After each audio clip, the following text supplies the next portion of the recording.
Hammer Catalyst is back. It is extremely dominant right now as a duelist because it can deal with a lot of very meta builds like the other Catalyst build with Dagger or even the Sage Tempest. And of course, all the other duelists like Warrior and Ranger is easily dealable with. And you can also survive and even kill outnumbered. It was even played in the monthly AT finals by the winning team. So it has to be good, doesn't it?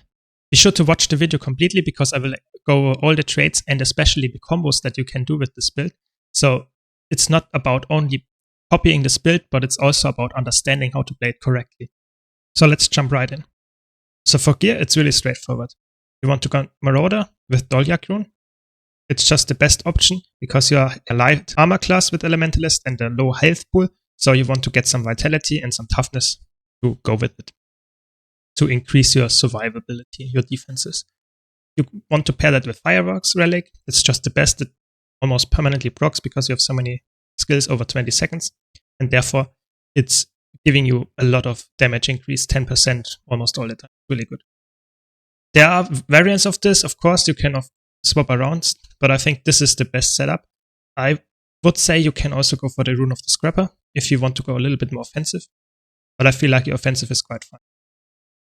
Weapon, of course, Hammer with Cleansing and Energy Sigil. Nothing special there. So now to traits. So we have Fire, Arcane, and Catalyst. Catalyst is really straightforward. You always take the lower ones because they just give you energy and might. You get more boons and the boons last longer. And the most important thing here in the last sentence, you can now gain energy while Jade Spheres are active.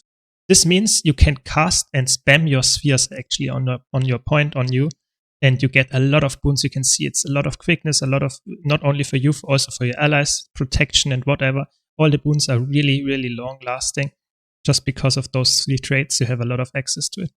If you combine that with your passive empowerment stacks you get, and of course the auras that you can get, you have a lot of tools in your kit to either become really defensive, but also offensive, for example, with the quickness and the might application.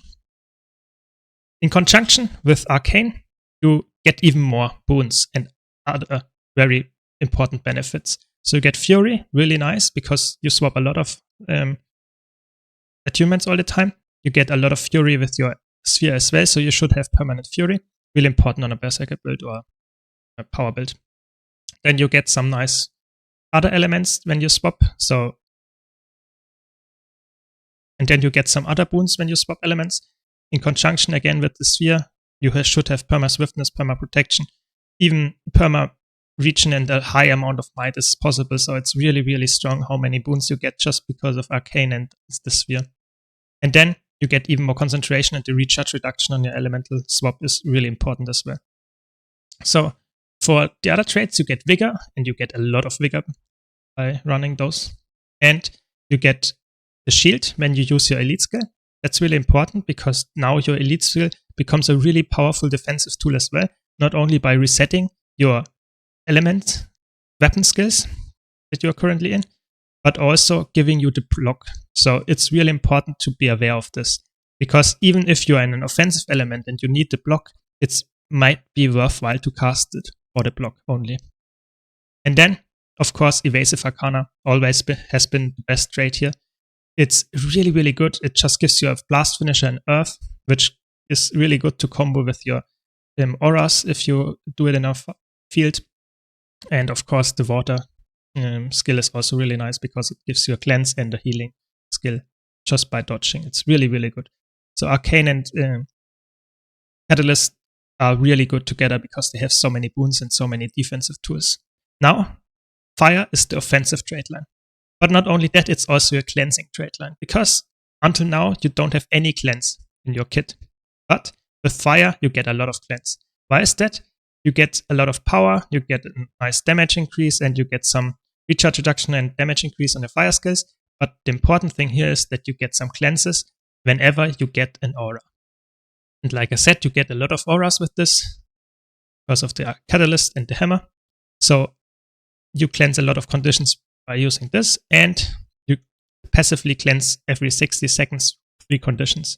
That might be a little bit hard to predict when it happens because it's, 60-second cooldown. You can't really say it will always happen when you need it, but better than nothing. And most important here, the offensive trait that you get here is Pyromancer's Puissance, because you get might every time you cast the skill while you are attuned to fire. It doesn't have to be the weapon skill, it can be anything, and therefore you can stack a lot of might, which is really important because this build can deal a lot of damage when it has might, and that's the most important thing to benefit from in normal combat, is that you have to stack your might and then do your burst combo, which is really, really strong and can really surprise engaging players, or even your duelist that you fight, because you deal a lot of damage passively, and whenever you have the full might stacks and do your burst combo, you can dash out 15k damage in a matter of seconds, which can surprise, for example, engaging willbenders, and you can win a 1v2 easily just by doing this and using the trait correctly.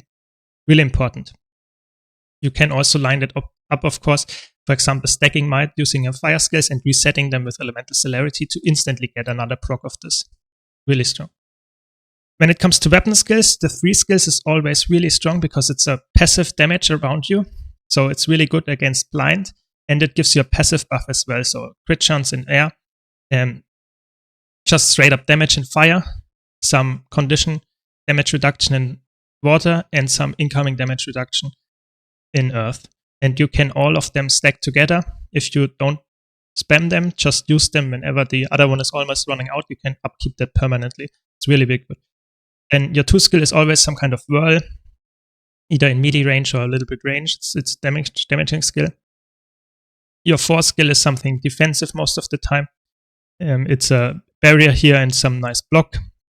And if you get an aura as well if you use it correctly. Then your 4 skill in air is a nice knockdown. It's really important to use it correctly. Also gives you super speed. And the most important healing skill is actually your 4 skill here in water. It heals a lot, especially if you hit multiple people with it. And it's a leap finisher, so if you combo it with your water field, you can heal even more.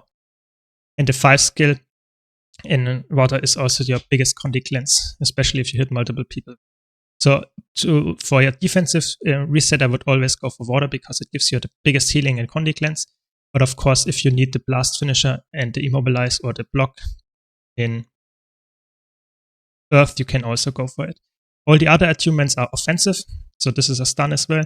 And of course, all the fire skills are dealing heavy amounts of damage. So if you can combine them with your elemental celerity, you have a big amount of burst that you can deal.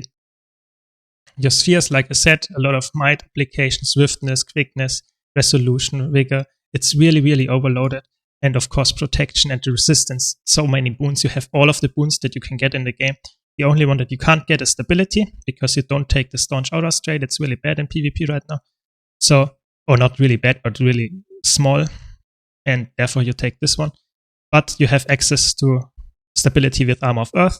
Armor of Earth is really good. It's a stun break. It gives you a lot of barrier because you will always get the maximum because you have so much boons all the time. Gives you protection. It's a rather short cooldown. If you need another stun break and you know that you don't need stability, then you should go for Invigorating Air instead. It's also a stun break. It gives you super speed and increases endurance region for the next 5 seconds, while also being a really strong, just instant, almost half a dodge. You get instantly almost a dodge when the endurance region kicks in after a second or so.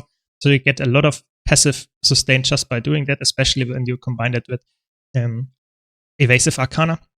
So always use this skill and try to use it in your air sphere to reduce the cooldown even further. So this one is if you need stability to get out of, for example, a Guardian Trap or something. And the last skill is not a stun break, but it's a nice block and barrier application. Has a low cooldown, especially if you cast it in your earth sphere. And it's really good. A nice block that you can really effectively use to kite, for example, if you get outnumbered. Your healing skill, the best option here is nowadays Soothing Water, because it's just nice healing, really high amount of healing over time. So you have to cast a bit before. It's not a burst heal, it's more like a pulsing heal. And every single pulse removes a condition, so you have a nice Condi cleanse here as well. So together with the fire trait line, you should have enough Condi cleanses here. And if you cast in your water sphere, which you can spam as well, it has a 20% cooldown reduction, so it's also quite nice. And I also already explained elemental celerity. So really important skill, it recharges your weapon skills that you currently have by 25 seconds, which is on this weapon set, all of them fully. And therefore, it's really strong in defensive but also offensive scenarios. And the boons are, of course, nice, but most of the time you already have all of them because you run the Chase Sphere Specialist trait. So this build is really combo heavy. So you should always go for the combos that you need to do in your Shade Spheres to get your auras, and be always aware that whenever you finish the combo, like a blast and a leap finisher in your Shade Sphere, you will get the corresponding aura that you are currently in, so that if you cast this blast finisher and swap while you cast it to air, you will get the shocking aura instead. So be aware of this. Furthermore, comboing in your Earth Sphere gives some nice weakness application, area weakness, and the water one is also area healing. These ones are the most important one. Of course, might stacking can also be really good in the fire field. So there are a lot of nice combos that you can do, but most importantly is that you get the aura when you combo in it. So it's really important to understand, okay, I'm going to Earth and get the magnetic aura. I'm going to air to get the shocking aura. Those are the defensive ones. Of course, the water one is also defensive, but the other ones are probably a little bit stronger.